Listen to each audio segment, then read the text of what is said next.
kulendi.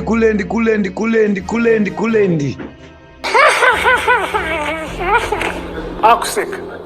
Kulen TV.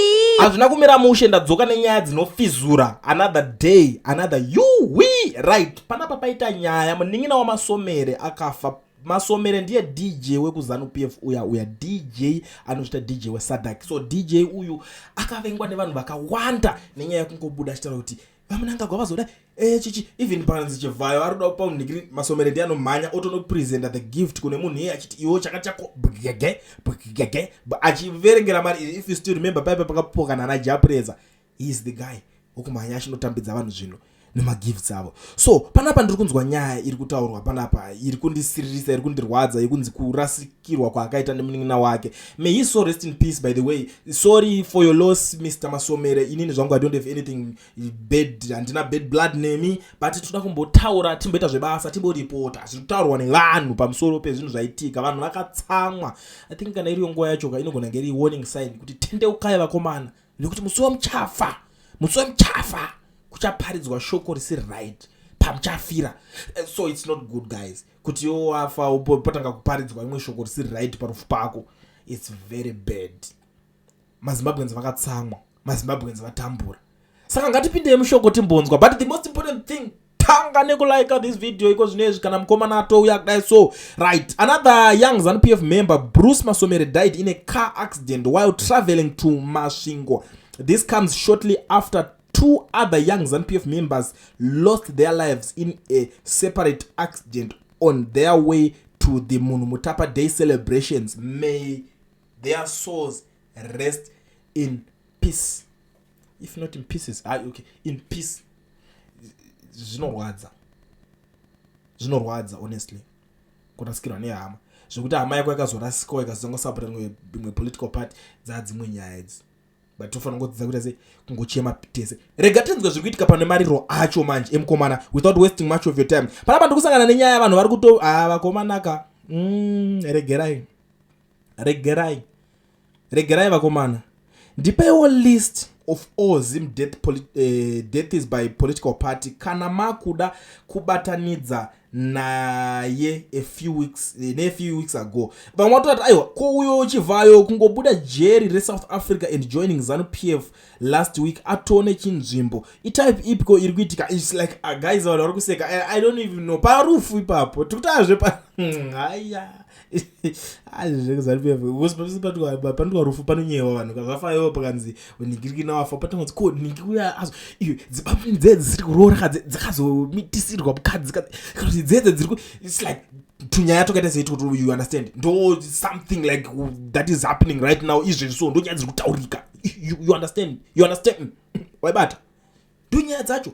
So guys, I'm disappointed right.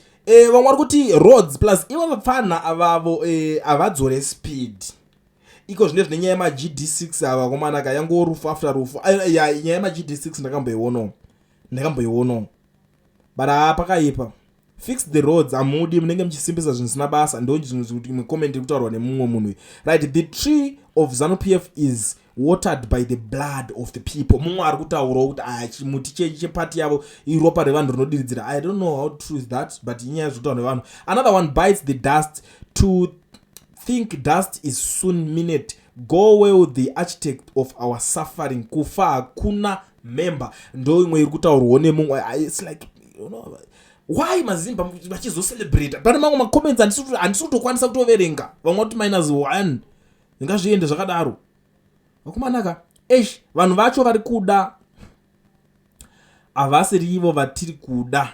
Alright, vanhu vacho vari kufa havasirivo vatiri kuda, but yangati vanhu vacho vatiri kuda. Okay, it's okay. Anyway, ndikoko ndozvekutaura nevamwe vanhu vari kuti mazano here vakomana vari kufa vakomana.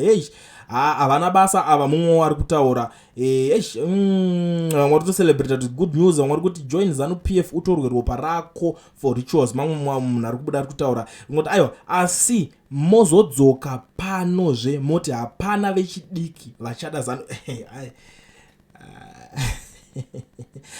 ZANU-PF regerai vakomana munopera. We don't celebrate when young stars perish under pressure. Rest in peace ndozvi kutaurwa nemumwe munhu wepanapa, right? Umwe ari kunzi iye akasafa ndiani anga achifanira kufa panzvimbo yake, ndo mashoko ari kutaurwa kuti iye wacho dai asiri akafa maida kuti ani azenge achitorwa achifa ipapapa.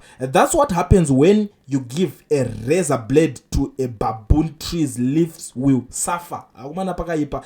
3 cars turned out to murder weapons. We know you are ZANU-PF and you are above the law.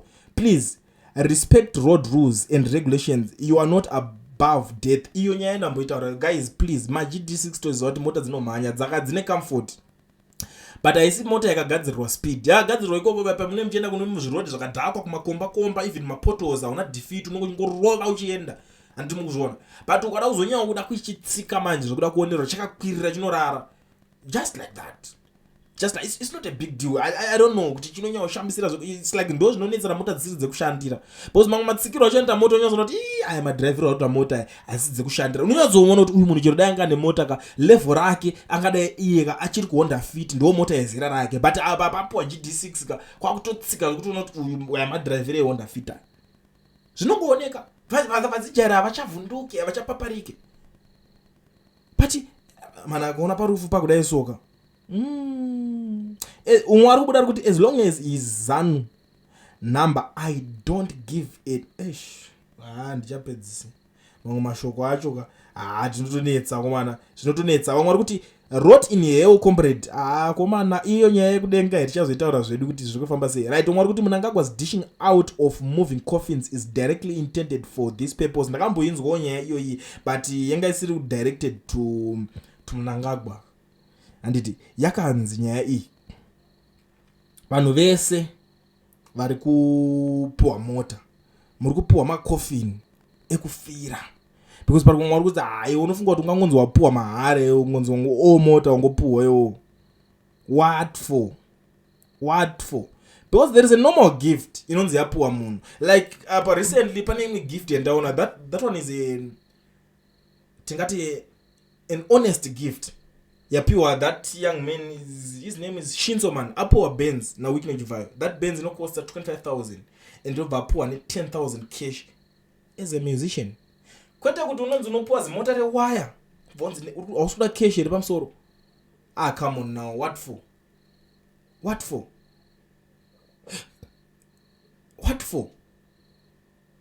Handi mukuzviona. But munhu asina kana nedhira ngonzi wangopuwa GD6 obvapo unofunga kuti uri kupirwe chimbozvibvunza iwo. Isu zvedu vamwe takatokura tichitodzidziswa nevabereki vedu kuti naye mwanangu ukaona chete zvinhu zvinouya nyore muupenyu usagamuchire please, life haina kuchipa, usatore chinhu chemahara, ungatengesa soo yako masikati machena nazvezvi. So I think this is something like this. I think situation ikuona yakutosvika pakudai. So at the end of the day people are complaining, people are saying man this nonsense zvanyanya musadaro chi utase maitwa sei unozona mwana nyaya dzacho dzinenge dzichiitika. But zvakawanda zvekutaurika mhuri yeZimbabwe. Inini zvangu ndangoti parufu vanhu vari kutaura vari kucelebrate, vanhu vari kucelebrate kufa kwemunhu parufu because ndewe ZANU-PF.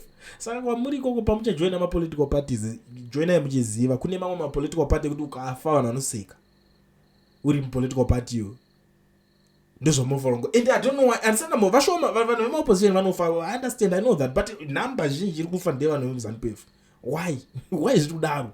That party inozoti kuZANU-PF kunourayirwa zvakawanda manje kuti iwe wapuwa nachivhayo unonga kutozviurayirwa nzi why akaona iwe wega iwo wapuwa nani naningi, why akaona iwe wega chigaro kanooneka chigaro, why iwe wakagara kachigarika. Vanhu vacho vemunyika futi vari kutokunamata kuti why ari kusapota party kuti urayire vese aita urope hwake asati awana basa akangokutasa ari kungopfira mate pasi. Saka regerai komana munokwara.